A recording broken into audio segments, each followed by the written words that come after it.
जैसे पितृ उठे हुए होते हैं, पानी घर में जैसे कलेश रहता है, ये सब पितृ पक्षियों की वजह से, पितरों की वजह से होता है। कि क्यों मनाते हैं, कब मनाते हैं, लेकिन इसको मनाने का तरीका क्या है।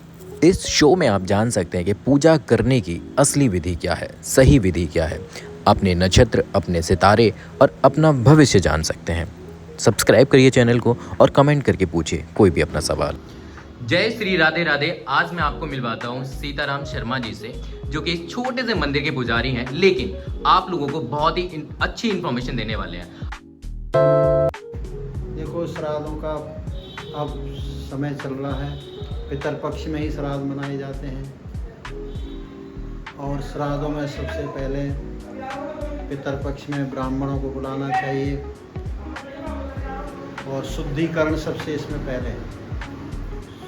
शुद्धाई से इसमें श्राद्ध किया जाता है। श्राद्ध का मतलब श्रद्धा, अंदर मनुष्य के अंदर श्रद्धा होनी चाहिए। श्रद्धा भाव से ही श्राद्ध किया जाता है। और पूर्णमासी से अमावस्या तक, जैसे आश्विन की अभी भाद्रपद की जो पूर्णमासी गई है, इससे लेके और अब यह 21 तारीख को जो अमावस्या, इसमें श्राद्ध पितरपक्ष होता है। हमारे जैसे पितृ उठे हुए होते हैं तो इन्हीं दिनों में मनाए जाते हैं। अच्छा, ये तो समय हो गया कि कब मनाया जाता है, लेकिन हम मनाते क्यों हैं, आप इसके बारे में थोड़ा बताइए। ये हमारे जो बुजुर्ग हैं, जैसे उनको जानकारी, उनके आशीर्वाद पाने, घर में जैसे कलेश रहता है, ये सब पितृ पक्षों की वजह से, पितरों की वजह से होता है, देवता पितरों की वजह से। तो हमें उनकी सुख शांति के लिए पितरों को उनके दान पुण्य जैसे समय में करना चाहिए, तो हमारे घर में शांति बने, उनका आशीर्वाद बना रहता है। ये सब पितृ पक्ष में ही होना चाहिए। अच्छा, एक चीज़ और जानना चाहता हूँ, आपने बताया कि क्यों मनाते हैं, कब मनाते हैं, लेकिन इसको मनाने का तरीका क्या है। बहुत सारे लोग ऐसे होते हैं जिन्हें मनाना नहीं आता, तो क्या प्रोसेस रहता है श्राद्ध मनाने का, या फिर पितर पक्ष जैसे श्राद्ध, ये जो देवता और पितर, देवता पितरों में भी बहुत अंतर है। जैसे देवता तो होते हैं हमारे बुजुर्ग, जब बुजुर्ग का मतलब जैसे जिनके हम वंशवेल चले आ रहे हैं, जैसे हमारे दादा, परदादा, पिताजी, ये तो आते हैं देवताओं में। और जो पितर होते हैं वो होते हैं कुआरे, जैसे कुआरे मर जाते हैं, तो जो हमेशा पितर है ना, वो हमको परेशान करते हैं। पितर जैसे घर में कलेश करवाना, काम धंधे में रुकावट करना, लड़ाई झगड़े करवाने, ये सब पितर लोग करते हैं। तो देवता तो हमें हमेशा आशीर्वाद देते हैं कि खुश रहें। और पितर से ही हमारी संतान की उत्पत्ति जो होती है, पितर से ही होती है। जो हमारे पितर अगर नाराज हों तो संतान प्राप्ति में दिक्कत आती है। इसलिए पितृ शांति अवश्य करवाना चाहिए।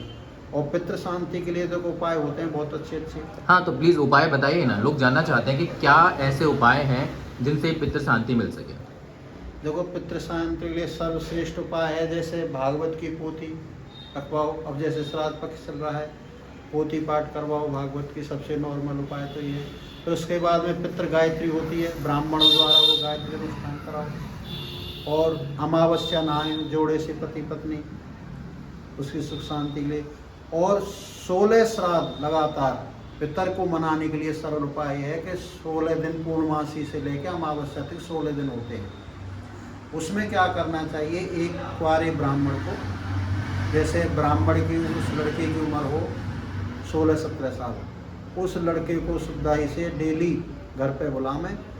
और उसके पहले मियाँ बीवी चरण धोवें और फिर उसे आसन पर बिठावें, उसको खाना खिलावें।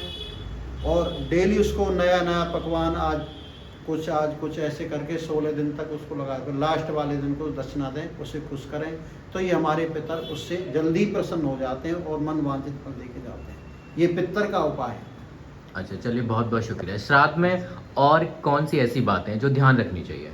श्राद्धों में सबसे पहले देखो, जैसे ये पितर पक्ष हमारे चल रहे हैं, सबसे पहले शुद्धाई का ध्यान रखना चाहिए। इसमें शुद्धाई का मतलब ये है, बाल नहीं कटवाने चाहिए इंसान को, और ये दारू व ये नशा वशा का काम नहीं करना चाहिए, ब्रह्मचर्य का पालन करना चाहिए। ये भी सब व्रतों के नियम के अनुसार ही श्राद्ध पक्ष होते हैं। इसमें हमारे पितर साल में एक बार 15 दिन ही ऐसे होते हैं जो हमारे पितर पक्ष, हमारे देवता पितर आते हैं और हमको आशीर्वाद देते हैं, हमें देखते हैं हम क्या कर रहे हैं क्या नहीं कर रहे हैं, हमारे नाम का नहीं। तो ये श्राद्ध बहुत शुद्ध माने गए हैं, इनमें नियम से रहना चाहिए। चलिए, बहुत बहुत शुक्रिया। लेकिन अगर आप भी जानना चाहते हैं पंडित जी से अपने मन की बात, या कुछ और जानना चाहते हैं, आपके ग्रह वगैरह ठीक नहीं चल रहे हैं, तो हमारे पंडित जी से दिए गए नंबर पे आप कनेक्ट कर सकते हैं। आपका बहुत बहुत शुक्रिया, आपने अपना टाइम दिया उसके लिए।